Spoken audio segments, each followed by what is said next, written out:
Bonjour, voici une petite vidéo bilan ou vidéo de révision sur le thème 3 du programme de spécialité de géopolitique, étudier les divisions politiques du monde, en l'occurrence les frontières.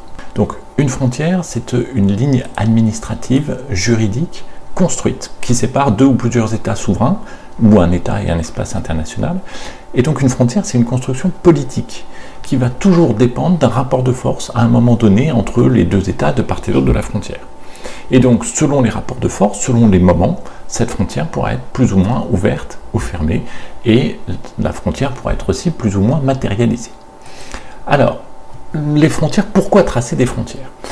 D'une part, une frontière, ça va servir à affirmer sa souveraineté, et puis ça sert aussi à se protéger. C'est le cas, par exemple, avec le fameux limes romain au 1er ou 2e siècle, même si, attention, ce limes romain n'était pas une frontière étanche, c'était un ensemble de fortifications, mais qui n'empêchait pas les relations de part et d'autre, et même cette zone frontalière pouvait être une zone assez prospère économiquement.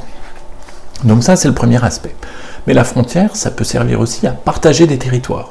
L'exemple étudié en spécialité géopolitique, c'est la conférence de Berlin et le soi-disant fameux partage de l'Afrique entre les puissances européennes, notamment la France et la Grande-Bretagne, même si ça, c'est à nuancer très largement. Et puis enfin, une frontière, ça peut servir à séparer deux systèmes politiques. C'est le cas avec la frontière entre les deux Corées, la Corée du Nord et la Corée du Sud, cette célèbre zone démilitarisée qui est sans doute aujourd'hui l'une des frontières les plus étanches, on va dire, au monde. Ça a existé aussi dans l'histoire avec par exemple le rideau de fer et le mur de Berlin entre Berlin-Est et Berlin-Ouest. Mais alors les frontières font aussi débat. Les frontières peuvent mettre du temps avant d'être reconnues par les différents États. Ça a été le cas de la frontière germano-polonaise qui entre 1939 et 1990 a mis du temps à être reconnue comme telle.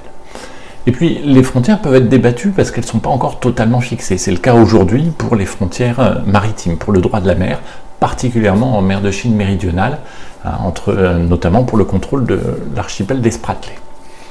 Et puis enfin, il y a des frontières un peu plus particulières sur notre continent européen, les frontières internes et externes de l'Union européenne, avec des frontières internes qui ont en partie disparu avec les fameux accords de Schengen, le contrôle aux frontières, comment passer la frontière, entrer en Europe, les frontières d'un État aussi, alors différents États, les frontières de l'Irlande, de la Hongrie, de l'Italie, qui peuvent poser débat.